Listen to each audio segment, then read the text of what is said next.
Sometimes I still stare at my husband in disbelief, wondering how the man who once adored me could suddenly treat me like a stranger after I gave birth to our twins.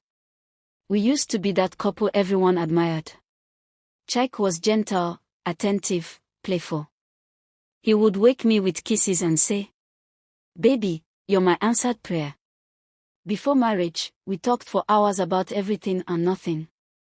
After marriage, he became even better cooking for me when I was tired, rubbing my feet, bragging to friends about how lucky he was.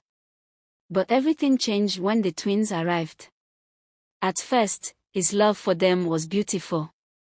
He would carry both babies at once, kiss their tiny feet, whispering, "Daddy loves you more than life." I loved watching them together. I felt blessed. But slowly, I realized something terrifying. His love for them was swallowing me alive. When maternity leave ended, I told him I would resume work. His face hardened instantly. "No need. You have 2 babies to care for. I'll provide for us." At first, it sounded sweet. But months passed, and I became invisible, fully dependent, voiceless, and drifting. One morning, weak from breastfeeding all night, I poured myself tea with milk. He walked in and stared at the cup. "Why are you taking milk?" "I'm breastfeeding. I need energy." His voice sharpened. "That milk is for the children.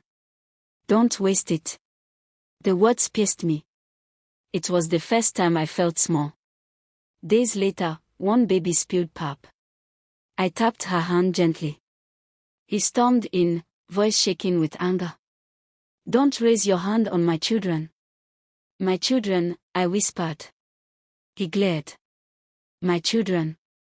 From that moment, he shut me out, emotionally, physically, spiritually. He took the twins everywhere without me. He stopped calling me pet names. He treated me like a distant relative. Then one afternoon, while arranging his wardrobe, I found a white envelope. A hospital letter. DNA test result confidential. My heart shattered. He had tested our twins, behind my back. When I confronted him, he simply said, "I just wanted to be sure." No apology. No remorse. Just coldness. I cried for days. Prayed. Spoke to my friend Ada, who urged me to talk to someone he respected. And then, fate intervened. His elder sister, Auntie Ifeoma, came to visit. Auntie Ifeoma was one of those rare people whose presence calms storms. She noticed the tension instantly. At dinner, she smiled gently. "Oh, I've missed seeing you two laugh. What's going on?"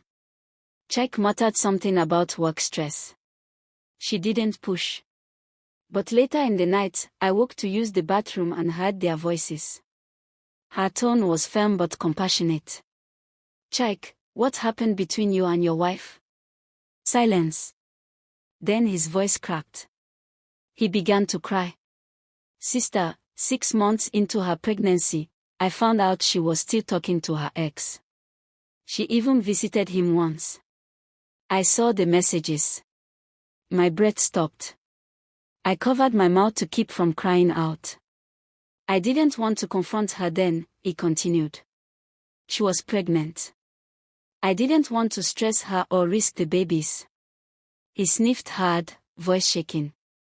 "After delivery, I did a DNA test. They're mine, but I can't see her the same way anymore." Auntie Ifeoma sighed deeply. "Chike, though she was wrong to have done that, you're punishing her without trying to understand her. And you're destroying your own home." But he whispered, broken, "I'm trying to protect my children from her influence." My heart shattered all over again. I returned to bed quietly, tears sliding down my face. Because yes, I spoke to my ex during the pregnancy. I even visited him. But not for the reason Chike thought. My secret had finally slipped into the open. But the truth behind it still lay buried inside me, strangling my soul. The next morning, the house felt heavier. Chike avoided my eyes. Auntie Ifioma kept watching me with a knowing kindness, as though she was waiting for me to speak. That afternoon, she called me aside. "My dear," she said softly, "I can see the pain in your eyes. Tell me your side." My heart pounded. But I finally opened the door I had kept locked for too long. "I spoke to my ex," I whispered. "But not because I wanted him. I needed something from him." Her brows rose gently. "What did you need?"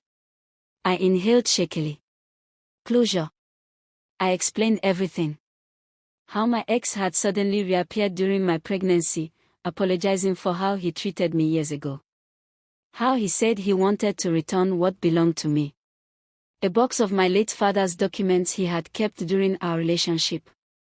I didn't want to stress Chuck with something so insignificant while pregnant. I simply went there, collected my father's documents, and left. No hug. No intimacy. No communication after that day. But Chuck saw part of the messages. The apology text. And he assumed betrayal.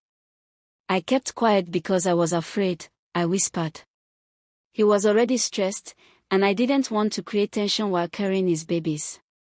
Auntie Ifioma's eyes softened with shock and sadness.